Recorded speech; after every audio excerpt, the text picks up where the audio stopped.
بسم الله الرحمن الرحيم.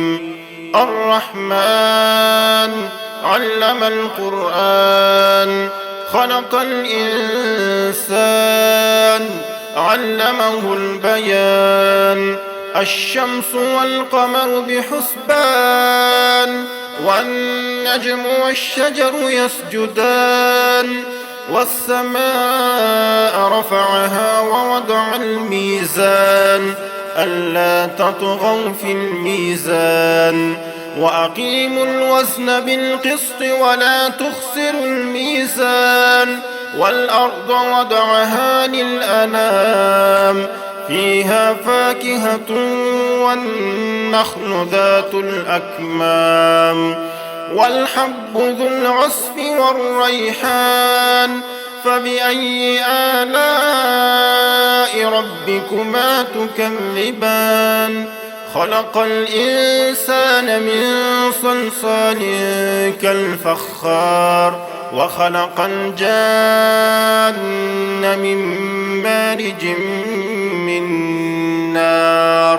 فبأي آلاء ربكما تكذبان؟ رب المشرقين ورب المغربين، فبأي آلاء ربكما تكذبان؟ مرج البحرين يلتقيان، بينهما برزخ لا يبغيان. فبأي آلاء ربكما تكذبان؟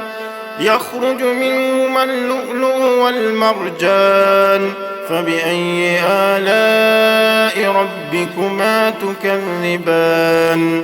وله الجوار المنشآت في البحر كالأعلام.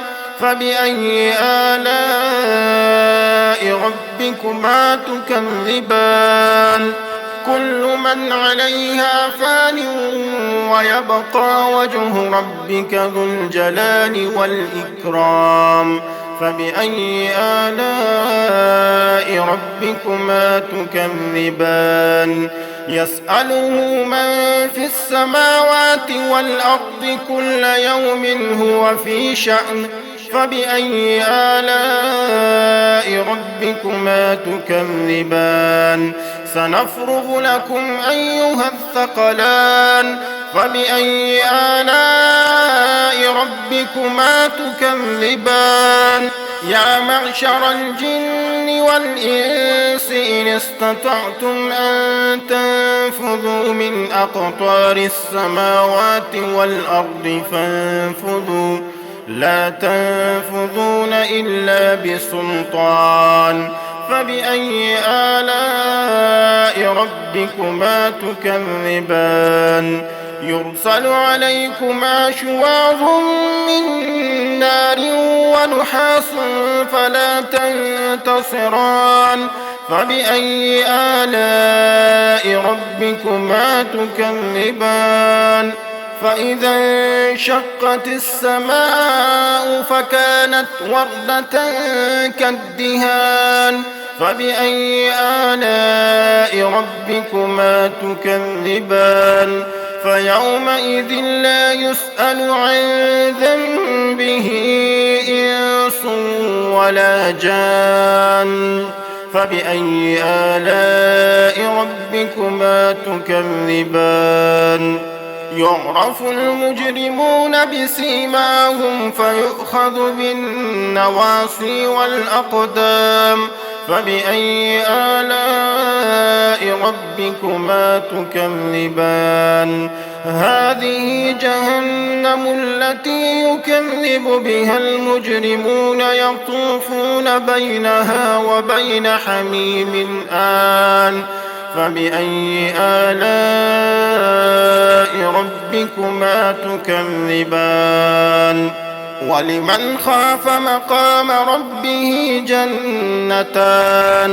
فبأي آلاء ربكما تكذبان؟ ذواتا أفنان. فبأي آلاء ربكما تكذبان؟ فيهما عينان تجريان فبأي آلاء ربكما تكذبان فيهما من كل فاكهة زوجان فبأي آلاء ربكما تكذبان متكئين على فرش بطائنها من استبرق وجنى الجنتين دان فبأي آلاء ربكما تكذبان فيهن قاصرات الطرف لم يطمثهن إنس قبلهم ولا جان فبأي آلاء ربكما تكذبان كأنهن الياقوت والمرجان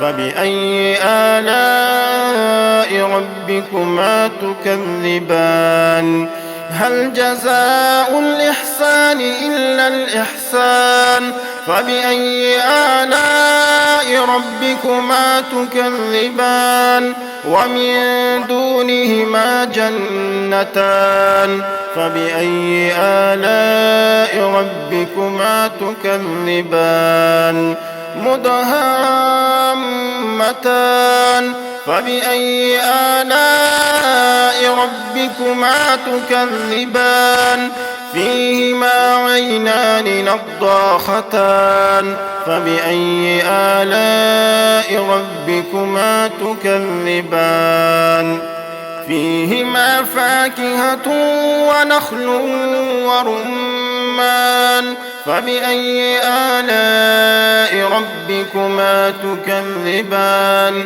فيهن خيرات حسان فبأي آلاء ربكما تكذبان حور مقصورات في الخيام فبأي آلاء ربكما تكذبان لم يطمثهن إنس قبلهم ولا جان فبأي آلاء ربكما تكذبان متكئين على رفرف خضر وعبقري حسان فبأي آلاء ربكما تكذبان تبارك اسم ربك ذي الجلال والإكرام